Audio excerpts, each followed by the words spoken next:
month of May was a lot of artificial intelligence and a lot of human interaction. Yeah, the AI also wakes up around this time. Spooky.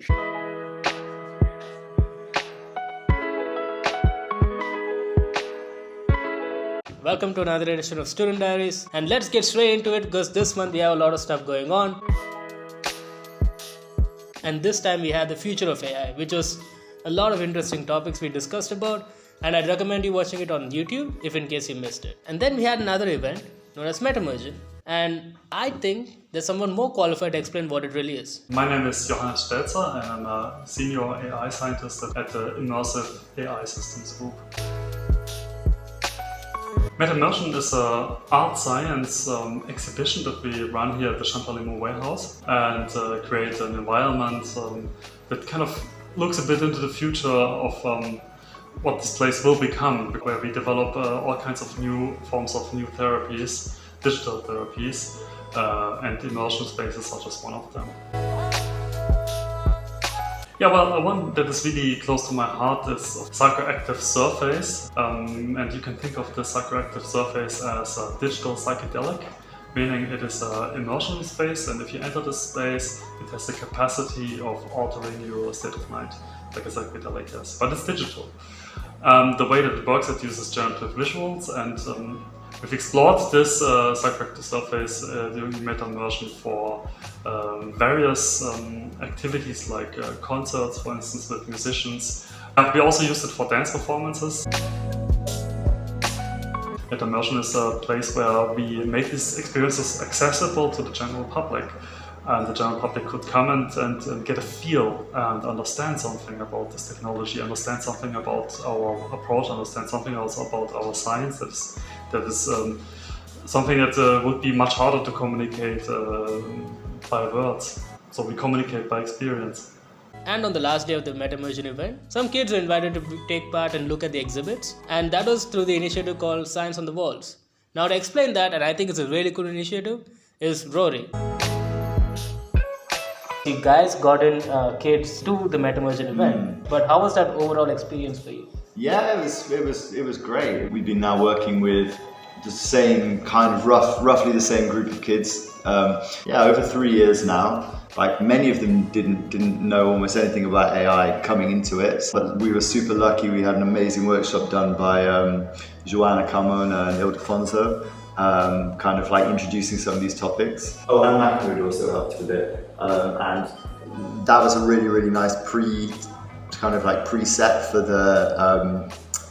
the Metamersion. I think the real kind of indicator that it ended up being great was that the kids really didn't want to leave by the end, so that was really nice. Yeah, there were a lot of really good highlights. Yeah, they really got a lot out of it. I think it's super cool, your Science on the Walls initiative. Like, can you give me a background of like how did it start, like how did you get involved? When we first came to Champalimaud, like 3.5 years ago, by a chance encounter between Charlie, who had trying to use street art and graffiti as a means to communicate science.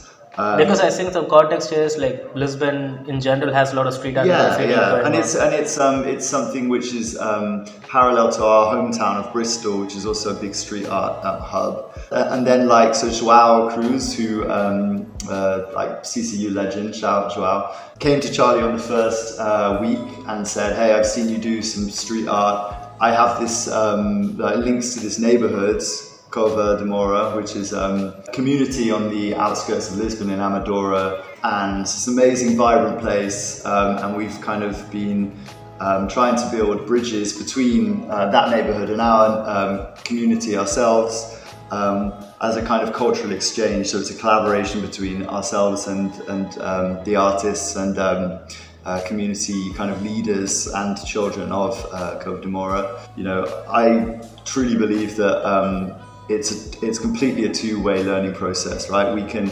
hopefully provide some access to opportunities that these kids might not necessarily get, but we also every time we go there, we learn so much. You know, I'm always a big advocate of communicating science through different mediums, and I'm glad to see that it's going so well. To cap it all off, we had the retreat, which was a treat. And yes, as with most retreats, we had a lot of activities, games, parties, costume parties even. A lot of us got really drunk, and then what happens in the retreat stays in the retreat. But on top of that, we had some really cool discussions about science and also about life in CCU and how to enhance that life. And one topic which especially came in light was mental health. And I really hope the things we talked about really does benefit us in the future, and hopefully it does. So a big shout out and thank you to all the organizers for all these events, which would not have been possible without contributions from the students and the people in CCU. And that's it for a month filled with so much action and events. That's Prannay Reddy signing off. Bye bye.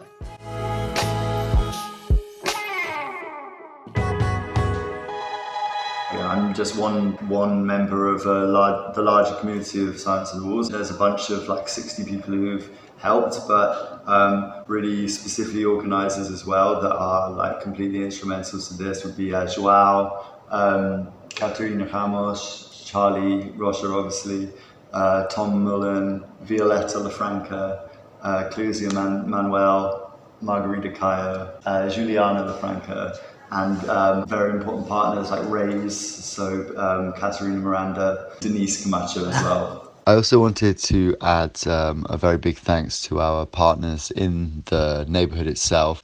So that's specifically the Moinho Association, particularly Sofia Santos and her team, plus Emmanuel Pereira, and then very close collaborators on the project. So the artist Virus, who really made the project possible, plus Cash and Mima as well. Just so many, there's too many to name, but these are some of the key players. Sorry if I missed anyone. But we couldn't do it without the support of a big group.